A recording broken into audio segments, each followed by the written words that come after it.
Guys पहली बार आ रहे होंगे, आप पहले गए नहीं होंगे। देखो कितनी सीधी रोड है, नदी। अब मंदिर से आने के बाद अब हम जा रहे हैं हरिद्वार, तो वहाँ के लिए रवाना होते हैं। उसके बाद आपसे हरिद्वार में मिलते हैं। ट्रैफिक में रुकने में हाल होता है, मतलब भले 2 किलोमीटर ज़्यादा है। पहुँच गए हैं राम झूले के पास, तो मैं आपको राम झूला दिखाती हूँ और गंगा जी दिखाती हूँ। तो अभी हम इसके पास जाएंगे तो मैं दिखा दूँगी आपको। ऋषिकेश ऋषियों का धाम। ऋषिकेश हिंदू धर्म का एक पवित्र स्थल है जो कि टूरिस्ट और पर्यटकों के बीच काफ़ी फेमस है। कहा जाता है श्री राम ने रावण का वध करने के बाद ऋषिकेश में ही तपस्या की थी और यहाँ का प्राचीन रघुनाथ मंदिर इस चीज़ का साक्षी है। आप भी अपने परिवार के साथ 3-4 दिन की छुट्टी पर ऋषिकेश घूमने आ सकते हैं। आप लोगों ने हरिद्वार में तो गंगा नदी देखी ही होगी, ऋषिकेश में भी मैं आपको गंगा नदी दिखा देती हूँ। गंगा नदी में बहुत सारे लोग राफ्टिंग करने आते हैं और बहुत सारे लोग नाव पर बैठ के नाव का आनंद भी लिया करते हैं। गंगा नदी के पास आकर सबसे पहले हमने खाई मैगी, और हमारे पास ना कैश नहीं था, नाव वाले भैया को कैश देना था, तो हमने पहले मैगी खाई और मैगी वाली आंटी से थोड़ा कैश ले लिया और आंटी को गूगल पे कर दिया था। और मैगी खाने के बाद हम लोग सीधे टिकट लेने गए और नाव पर बैठे। मैगी भी आ गई है और अब इसे गर्मा गर्म खाते हैं धूप में पानी के पास। हर सुबह को देखो।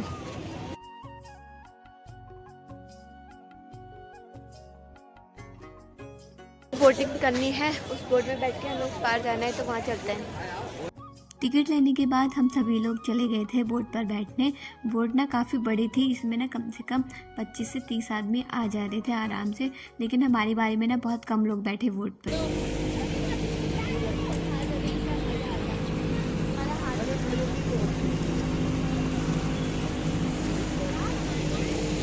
तो अब मैं आपको राम झूला दिखाती हूँ।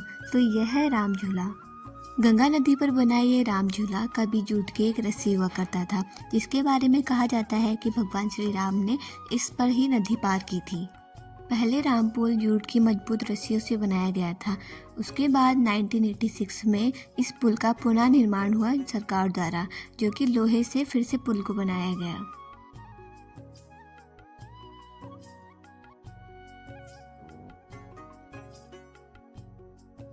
राम पुल के पास आपको बहुत सारे धार्मिक आश्रम, हॉस्टल, रेस्टोरेंट देखने को मिल सकते हैं।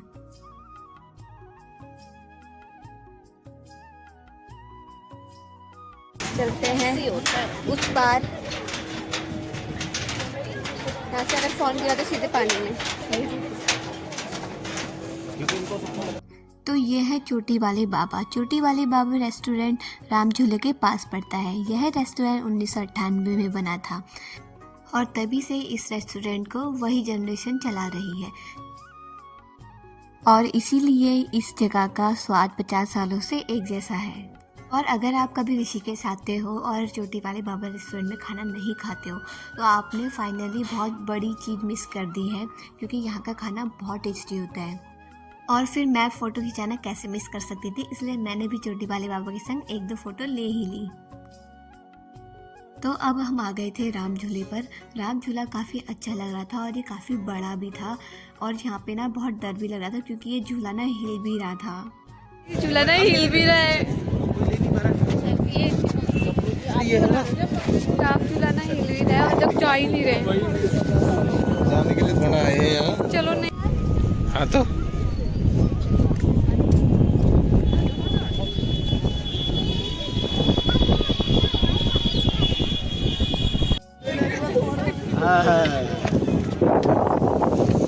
तो गाइस राम झूला बहुत ज़्यादा हिल रहा है, क्योंकि ये बहुत ज़्यादा लंबा है ना, तो ये अभी हवा चल रही थी, बहुत ज़्यादा हिल रहा है और इसमें डर भी लग रहा है, लेकिन ये लोग जा भी नहीं रहे हैं।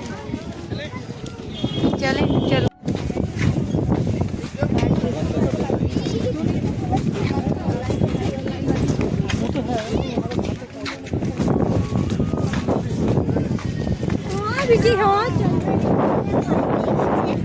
राम झूला बहुत बड़ा है, क्योंकि ये बहुत ही ज़्यादा लंबा है, जिसकी वजह से बीच में ना हवा से भी डूब जा रहा है वो, और इसमें डर भी लग रहा है। उसके बाद आपको यहाँ पे ऐसी दुकानें दिखेंगी जिसमें बहुत सारा सामान मिलेगा। देखो यहाँ पे भी स्टॉल्स लगे हैं। वाह, ये देखो। मेरा दर्शन भी अब हो चुका है। अब चलते हैं हरिद्वार की तरफ और वहाँ अब आपको हरिद्वार दिखाएंगे। चलिए हरिद्वार की तैयारी करते हैं और वहाँ को चलते हैं। फिर पहुँच गए हैं अपनी गाड़ी पर, तो इस पर बैठते हैं और सीधे हरिद्वार की तरफ चलते हैं। और जल्दी पहुंचने के लिए हमने पकड़ लिया था नहर वाला रास्ता, और इस रास्ते में ना काफ़ी कम गाड़ियाँ चल रही थी, इस वजह से हम जल्दी पहुंच गए और हमें जाम भी नहीं मिला।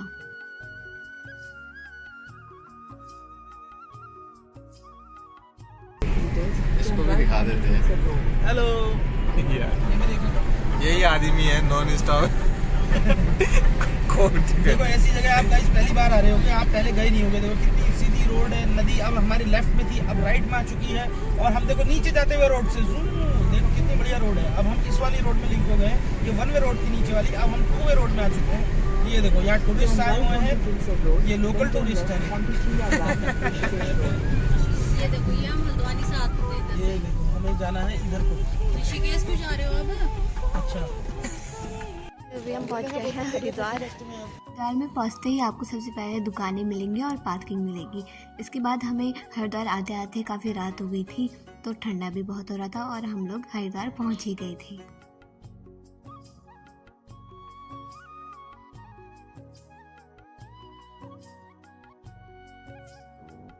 अगर आप हरिद्वार आए हो तो अपने मंदिर के लिए शंख तो जरूर ले जाना, क्योंकि हरिद्वार के शंख काफ़ी अच्छे और काफ़ी सही रेट में मिल जाते हैं।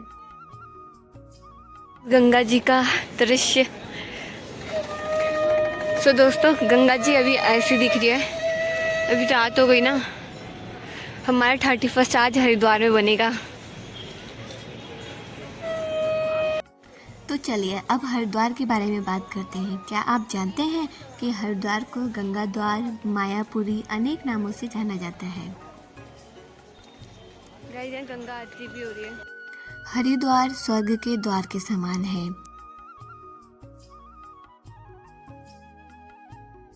और जो भी गंगा नदी में स्नान करता है उसे पुण्य यज्ञ का फल मिलता है।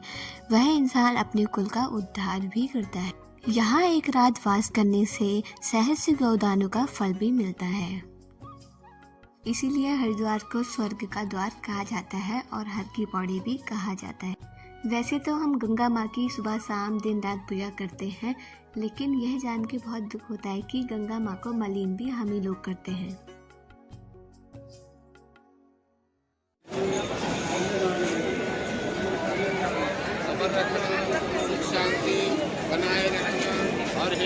कहा जाता है कि गंगा माता का जन्म विष्णु भगवान के पैरों से हुआ था और गंगा मैया शिव जी के जटाओं पर भी वास करती है।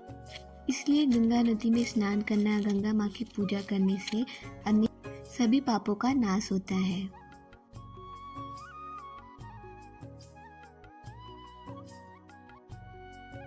और फिर पंडित जी द्वारा हमने भी गंगा माँ की पूजा करी और गंगा माँ से प्रार्थना करी।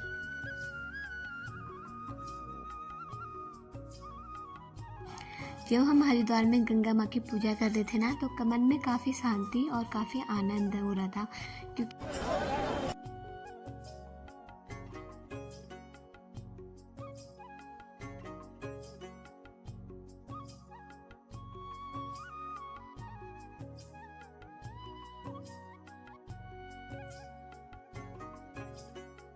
भी हमने कर ली यहाँ पे। अब आगे को चलते हैं, बहुत ठंडा भी हो रहा है।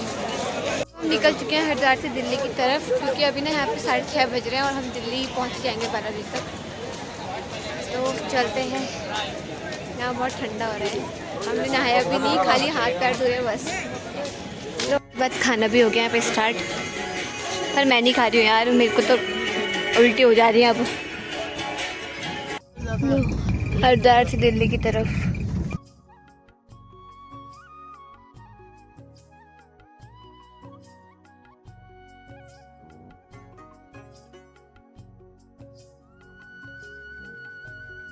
दोस्तों को गुड मॉर्निंग और नए साल की ढेर सारी शुभकामनाएं मेरे और मेरे परिवार की तरफ से। तो सुबह भी हो चुकी है, कल मैं वीडियो कैड नहीं कर पाई थी, तो पहले पूजा करते हैं नए साल के बाद पूजा के साथ। और ना हम हरिद्वार से ना शिव जी की मूर्ति लाए हैं, मैं भी आपको दिखाऊंगी। तो देखो दिख रही है ना, अभी पास से दिखाती हूँ।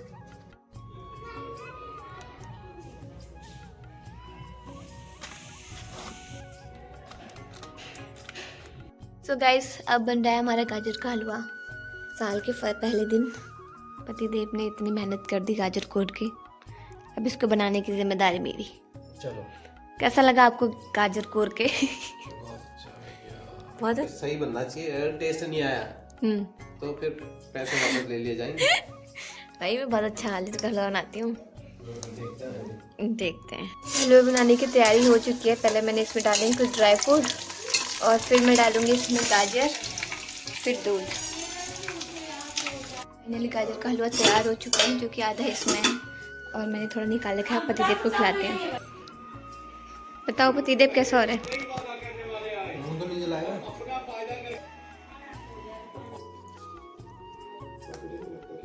हाँ ना बोलो। उतना अच्छा नहीं है। बताओ, अभी मैं बताऊंगी खा के। खा ले तू।